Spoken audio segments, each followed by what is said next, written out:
ప్రభువునందు ప్రియ దేవుని బిడ్డలారా, మీకు శుభము కలుగును గాక. నేటి వాక్య ధ్యాన అంశము ఎలోన్ విత్ జీసస్, యేసుతో ఒంటరిగా. ఈ అంశంలో 7 వ్యక్తులను నేను మీకు జ్ఞాపకం చేస్తాను. యేసుతో ఒంటరిగా గడిపినటువంటి వ్యక్తులు. ఓల్డ్ టెస్టిమెంట్లో అంటే పాత నిబంధనలో ఒంటరిగా దేవునితో గడిపిన వారు. ఒక మాటలో చెప్పాలంటే నేను ఓల్డ్ టెస్టిమెంట్లో కూడా దేవుడు అన్నప్పుడు యేసు అని అన్నాను. ఎందుకంటే physical appearances even in the old testament also, పాత నిబంధనలో కూడా భౌతికమైనటువంటి ప్రత్యక్షతలు యేసు ఇచ్చినవి. క్రొత్త నిబంధనలో ఒక 4, మొత్తం 7. ఈ 7 జీవితాల్లో యేసు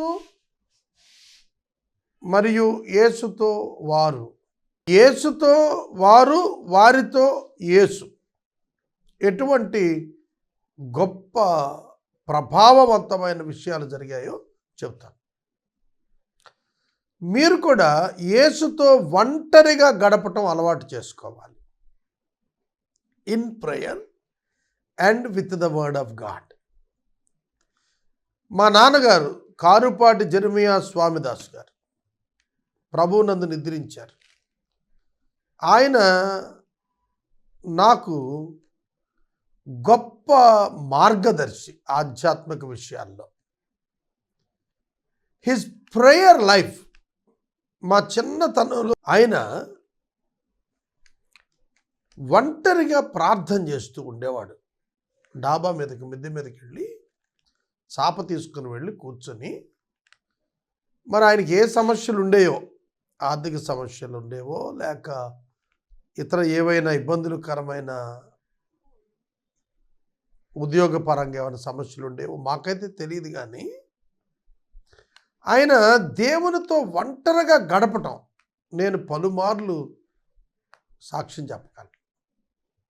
అలాగే రాత్రిపూట అందరూ పడుకున్న తర్వాత తన గదిలో తాను కూర్చొని రాత్రులు సంపూర్ణంగా అలానే కూర్చొని ఆయన ప్రభు సన్నిధిలో వృద్ధాప్యంలో ప్రభుతో ప్రార్థనలో గడుపుతూ ఉండేవారు.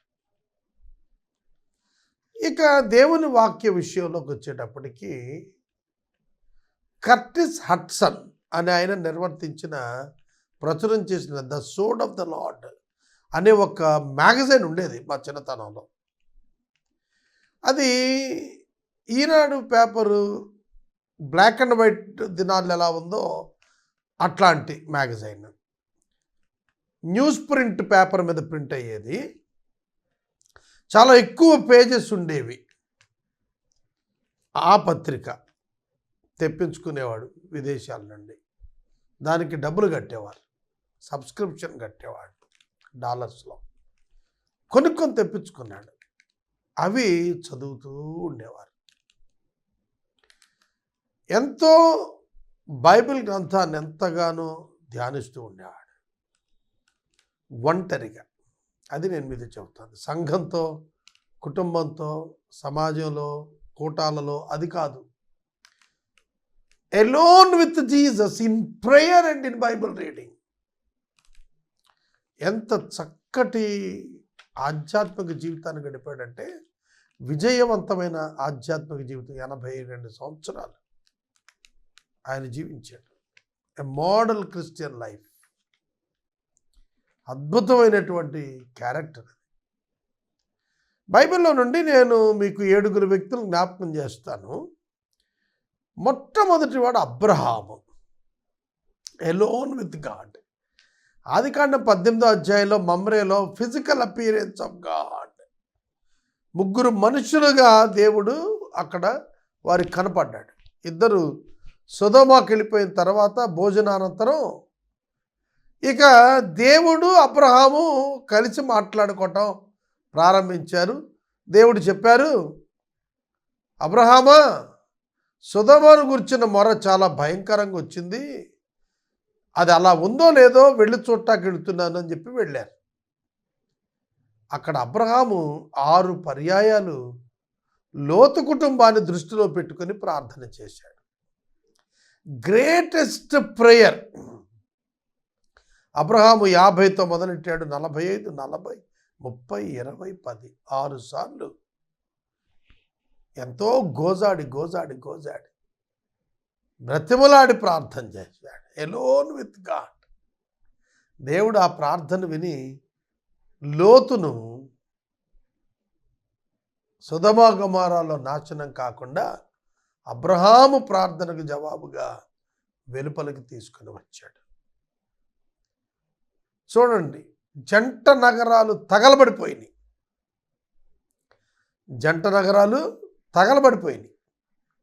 కానీ ప్రభువు దూతలు ఆ చేతి మీదుగా పట్టుకొని వారిని ఊరి బయటికి తెచ్చి వదిలిపెట్టారు.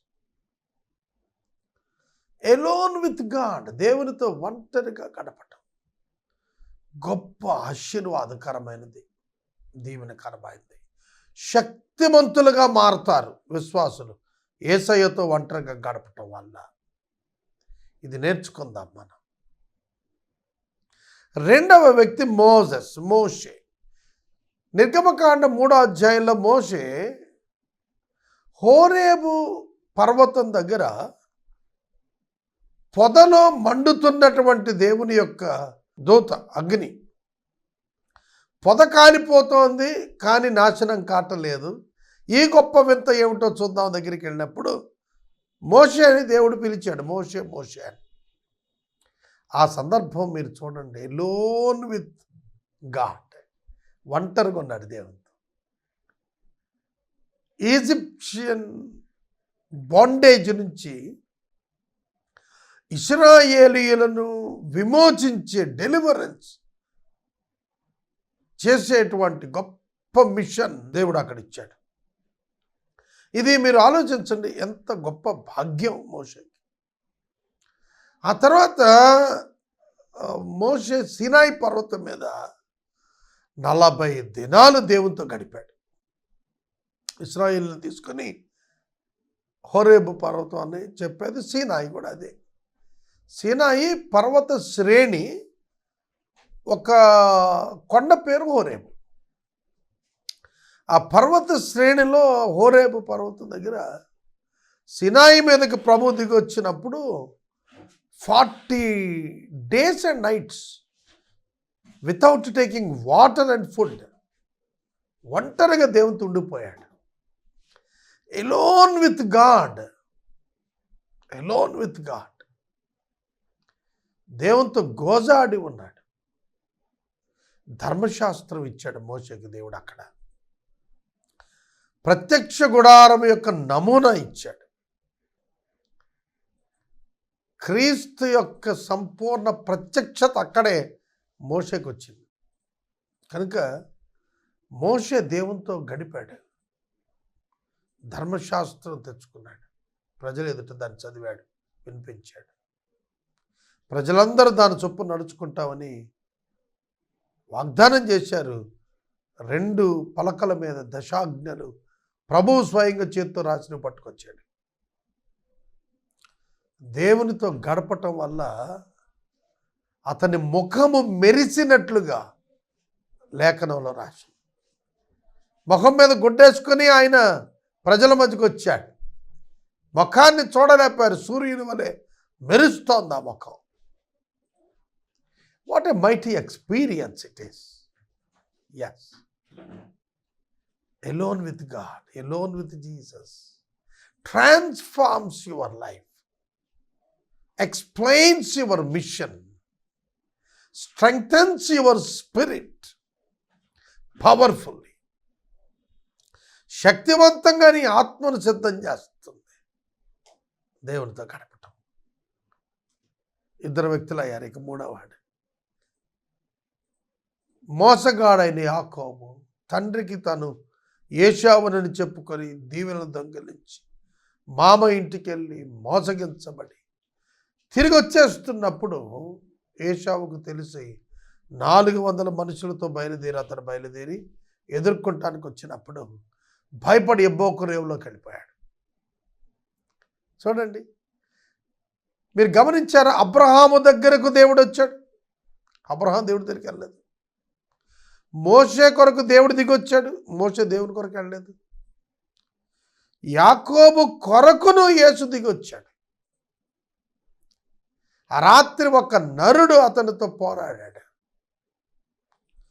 అతనికి అర్థమైపోయింది యాకోబుకి, నేను పోరాడుతోంది యేసయ్యతో అని. అందుకే నీవు నన్ను దీవించితేనే తప్ప నేను నిన్ను పోనీను అన్నాడు.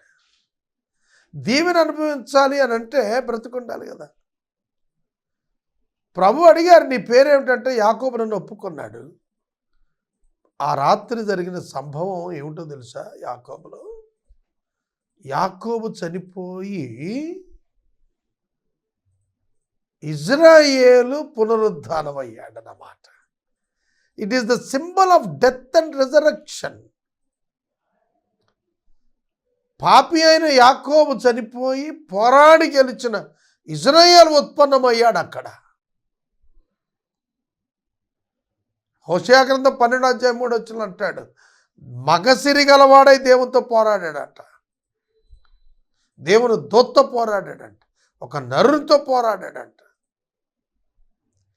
యేసుతో గడిపాడు, అంతే ట్రాన్స్ఫార్మ్ అయిపోయాడు. ఆ క్షణం నుండి చనిపోయే వరకు కూడా గొప్ప విశ్వాసగా వెలుగొందాడు. తన లైఫ్ అంతా కూడా బాధాకరంగా జరిగిందని ఫరోతో చెప్పుకుంటూ జీవించిన సంవత్సరాలు అనేకం, కానీ బ్రతికిన సంవత్సరాలు అనేకం, కానీ జీవించిన సంవత్సరాలు కొద్దిగా ఉన్నాయంటాడు. హిస్ లైఫ్ ఈజ్ ఫ్యాంటాస్టిక్, అద్భుతం. సహోదరి, ప్రభువు అతనిని రూపాంతరపరిచాడు. మీ జీవితంలో కూడా యేసయ్యతో పెనుగులాట నేర్చుకోవాలి. ప్రార్థనలో యేసయ్యతో మనం ఆయన పాదాలు పట్టుకొని దీవించమని అడగటం నేర్చుకోవాలి. రాత్రంతా తెల్లవారు వరకు విరామం లేకుండా పోరాడుతూనే ఉన్నాడు యాకోబు. You must spend all the night in the presence of Jesus Christ. యేసునద్ద ప్రార్థన కూర్చోండి రాత్రి అంతా. తెల్లవారిపోతోంది అయినా విడిచిపెట్టద్దు ప్రభు పాదాలు. ఆయన క్రమపరుస్తాడు, నడక మారుస్తాడు. He will teach you how to walk, he will teach you how to live. దేవుడు గొప్పవాడు కదా. ఇక్కడికి 3 వ్యక్తులను చూచాము. ఇది ఓల్డ్ టెస్ట్మెంట్లో, వీళ్ళతో నేను సరిపెడతాను. ఇంకా చాలామంది ఉన్నారు. Alone with God, Daniel alone with God 21 days, alone with God in the night. Shadrach, Meshach, Abednego alone with Jesus in the furnace.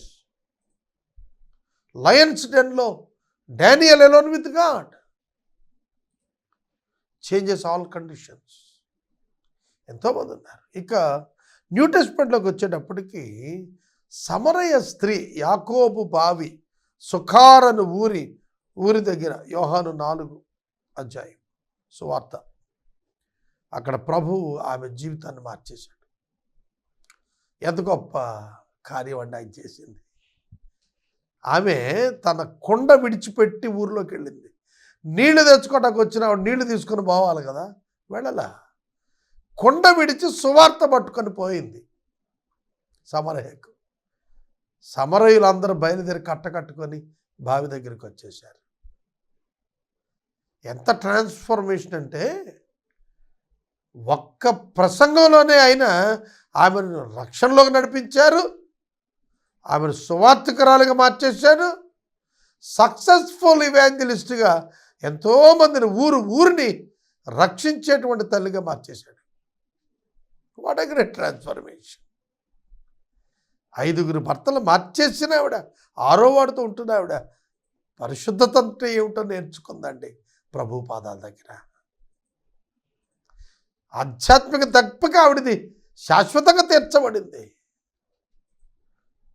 ఆరాధన ఎలా చేయాలో ప్రపంచానికి గొప్ప సందేశం తీసుకొచ్చింది ఆవిడే. ఆత్మతో సత్యంతో ఆరాధించాలని యేసు ఆవిడతోటే మాట్లాడారు. ఒక అన్యురాలు, ఒక హీదెన్ ఉమెన్, క్యారెక్టర్లెస్ ఉమెన్ ఏ విధంగానండి ఇంత గొప్ప తల్లి అయింది? యేసుతో ఒంటరిగా బావి యొద్ద మిట్ట మధ్యాహ్నం 12 గంటల వేళ అద్భుతమైన వాక్యోపదేశం. జీవజలధార అయిన ఓట అయిన క్రీస్తును కలుసుకుంది ఆవిడ జీవితం మారిపోయింది. Your life will be changed if you meet him alone, if you listen him alone, if you obey, you will be transformed. నువ్వు మార్పు నందుతావు. ఇది వాస్తవం. సమరయ స్త్రీ సమరయ గ్రామాన్ని మార్చేసింది. వారు పేరుకు సమరయులు కానీ ప్రభు బిడ్డలు అయిపోయారు. యూదులు వారిని ముట్టుటకైనా ఇష్టపడరు. వారి చేత్తో మంచినీళ్ళు తాగరు. వారి ఊరి మీదుగా కూడా ప్రయాణం చేయరు. కానీ యేసు వారి స్నేహితుడయ్యాడు. They became friends to Jesus Christ. Transformation in town or the village. ఊరు రూపాంతరం చెందారు. యేసుని తీసుకెళ్ళి ఇంట్లో పెట్టుకున్నారండి. That is the greatness in spending time with Jesus. గొప్ప కృప, ఆశీర్వాదం ఇది. తర్వాత నికోదేము, యోహాను 3లో నికోదేము రాత్రి వేళ ఒంటరిగా వచ్చాడు, యేసుని కలుసుకున్నాడు.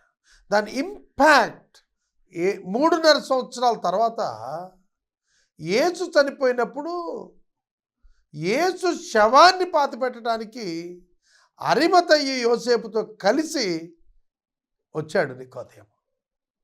Great teacher of the law. ధర్మశాస్త్ర బోధకుడికి పరలోక మార్గం తెలియలేదు. క్రొత్తగా జన్మించినట్టు అర్థం కాలేదు. సిలువ దగ్గర యేసుని వెంటాడుతూనే ఉన్నాడు. సిలువ మీద చనిపోయిన యేసు దేహానికి 150 సేర్ల ఎత్తు అగరు రమారమి 150 కిలోలు తీసుకొచ్చి ఆయన శవాన్ని శుద్ధం చేయించాడు. అర్థం చేసుకోండి, గ్రేట్ ట్రాన్స్ఫర్మేషన్. నికోదేము సిలువలో యేసును దేవునిగా గుర్తించాడు. ఆయన దేహాన్ని, పార్థివ దేహాన్ని తీసుకెళ్ళి సమాధి చేయించాడు. Great transformation. When you spend time with Jesus, when you learn the lessons from the Lord, when you see the life of Christ, you will be transformed. నికోదేములో మార్పు తెచ్చింది యేసు యొక్క సిలువ, యేసు మరణం. క్రొత్తగా జన్మించటం అంటే ఏంటో అక్కడ అతనికి అర్థమయ్యింది. విశ్వాస మూలంగా జన్మించిన వాడై నూతన శిశువుగా ప్రభు దేహం కొరకు వచ్చేసాడు. నికోదేము ఎంత ధన్యుడయ్యాడు. ఆ తర్వాత జకయాను తీసుకోండి. జకయ లూకాసు వార్త 19వ అధ్యాయంలో పాపాత్ముడైన మనుషుడని పేరుగాంచిన వాడు. ఈ మనుష్యునిలో వచ్చిన మార్పు చూడండి. యేసును చూడాలని మేడి చెట్టు ఎక్కాడు, కానీ యేసే అతనిని చూచి అతని ఇంటికి వచ్చి నివాసం ఉండాలని దేవుని చిత్తమని అతనికి తెలియజేశాడు. అతడు ఎదురు చూస్తున్నాడు యేసును చూడటానికి, కానీ యేసు అతని ఇంటికి వస్తాడని అతనికి తెలియదు. అతని ఇంట యేసు ఉన్నప్పుడు గ్రేట్ ట్రాన్స్ఫర్మేషన్. పాపాత్ముడైన ఈ జక్కయ్య 50% పేదలకు పంచాడు. 4 times అన్యాయంగా తీసుకున్నది 4 రెట్లు చేసి వెనక్కి ఇచ్చేశాడు. రక్షణ పొందాడు. అబ్రహాము కుమారుడని పిలిపించుకున్నాడు. గ్రేట్ మ్యాన్ ఆఫ్ గాడ్గా మారిపోయాడు. యేసుకు ఆహారం ఇచ్చాడు, యేసుకు ఆతిథ్యం ఇచ్చాడు. రూపాంతరం అతను వశమైంది. అర్థం చేసుకోండి. When you spend your time with Christ alone, you will be transformed my friend. నువ్వు మారిపోతావు. ప్రభువు తాకిడి, ఆయన స్పర్శ నిన్ను మార్చేస్తుంది. ఆయన పాదముల యొద్ద నీ బ్రతుకు మారిపోతుందని, ప్రభావవంతంగా, ప్రయోజనకరంగా, దీవెనకరంగా, మహిమకరంగా నీవు మారతావని వాక్యం చెబుతోంది. ఆఖరిగా పేతురు లూకాసు వార్త 5వ అధ్యాయంలో ఉదయమున ఆయన రాత్రంతా చేపలు బట్టి ఏమి దొరక్క ఉదయాన్నే వల కడుక్కుంటున్నాడు. వలలు కడుగుతున్నాడు. ప్రభు వెళ్ళి నీ దోణి నాకిమ్మంటే ఆ దోణి పేతురు దోణి. అందుకే అతడు యేసును ఎక్కించుకుని లోనికి వెళ్ళాడు. ఇక లోనికి వెళ్ళిన తర్వాత ప్రసంగం అయిపోయింది, ప్రభుది బోధ అయిపోయిన తర్వాత ప్రభు పేతురు లోనికి దోణి తీసుకెళ్ళి కుడివైపున వలవేయవయ్యా అని చెప్పారు. మొదట రాత్రంతా పట్టాం, ఒక్క చేప పడలేదు. అయినా నీ మాట చొప్పున ఎలోన్ విత్ క్రైస్ట్, ప్రభువుకు సమీపంగా అతను ఒక్కడే ఉన్నాడు దోణిలో. ఆ సందర్భంలో యేసు మాట విన్నాడు. విస్తారమైన చేపల రాసులు పడ్డాయి. ప్రభువా, నేను పాపాత్ముడిని, నన్ను విడిచి వెళ్ళిపోమని పశ్చాత్తాపడ్డాడు. ప్రభు ధైర్యపరిచాడు. మనుషులను పట్ట జాలన చేస్తాను రమ్మన్నాడు. చేశాడు. అపోస్తలకార్యము 2వ అధ్యాయంలో ఆయన చేసిన ఒక్క ప్రసంగానికి 3,000 మంది మనుషుల్ని పట్టి పరలోకానికి తెచ్చేశాడు. సువార్త వాళ్ళతో పట్టుకున్నాడు. 3,000 మంది మారిపోయారు. పేతురు లైఫ్ ట్రాన్స్ఫార్మ్ అయిపోయింది. దోణిలో వదిలిపెట్టేశాడు. ప్రభువుని వెంబడించుకుంటూ వెళ్ళిపోయాడు. ఆఖరికి తలకిందులుగా సిలువ వేయబడటానికి ఇష్టపడ్డాడు. సోదరుడు, what a great transformation it is. ఈ 7 వ్యక్తుల జీవితాలు చెప్పాను. అబ్రహాము, మోషే, యాకోబు, సమరయ స్త్రీ, నికోదేము, జకయ, పేతురు. వీరితో పాటు ఇంకొకటి జ్ఞాపకం చేస్తాను. చాలా ప్రాముఖ్యమైన వ్యక్తి యోహాను. పద్మాసు ద్వీపములో యేసుక్రీస్తు యొక్క ప్రత్యక్షత పొందాడు. ప్రకటన గ్రంథం 1వ అధ్యాయం చదివితే ఒళ్ళు గగురు పొడుస్తుంది, వెంట్రుకలు నెక్కపొడుచుకుంటాయి. అంత అద్భుతంగా ఉంటుంది ఆ దృశ్యం. మనుష్య కుమారుని పోలిన ఒక్కరిని చూచాడు వెనక్కి తిరిగి. ఆయన చెప్పాడు, ఆది అంతము నేనే అని చెబుతూ, నేను మృతుడనయ్యాను కానీ యుగయుగాలకు సజీవుడు అని చెబుతూ ప్రకటన గ్రంథం ఇచ్చాడు. ఏదైతే దానియేలు గ్రంథంలో దానియేలుకు దేవుడు మర్మముగా సీల్ వేయించాడో దాన్ని ఓపెన్ చేశాడు ప్రకటన గ్రంథంలో. దాన్ని రివీల్ చేశాడు యోహానికి. ఎంత భాగ్యం అన్నది. పద్మాసులో ఒంటరిగా ప్రభువుతో ఉన్నాడు. పద్మాసులో ఒంటరిగా ప్రకటన గ్రంథము యొక్క ప్రత్యక్షత పొందాడు. 66 పుస్తకాల్లో ప్రకటన గ్రంథం మాత్రమే. దీనిని చదివినవాడు, చదువుతుండగా విన్నవాడు, దీని సమాచారాన్ని గ్రహించినవాడు, పాటించినవాడు ధన్యుడు. ప్రకటన గ్రంథం చదివితే చాలండి దీవెనని చెప్పేశాడు, ధన్యుడని చెప్పాడు. అంత బెస్ట్ బుక్ ప్రకటన గ్రంథం. ఆదికాండం ప్రారంభాల గురించి చెబితే ప్రకటన గ్రంథం ముగింపుల గురించి మాట్లాడింది. అల్ఫా ఒమేగా అయిన దేవుని ప్రత్యక్షత పొందాడండి. కనుక ఒంటరిగా యేసుతో గడుపుదామా? మీ వ్యక్తిగత జీవితాల్లో వ్యక్తిగత ప్రార్థన మీ సమస్యలన్నింటికీ జవాబును తెచ్చేస్తుంది. మిమ్మల్ని కౌన్సిల్ చేస్తుంది దేవుని వాక్యం. బహుగా చదవండి.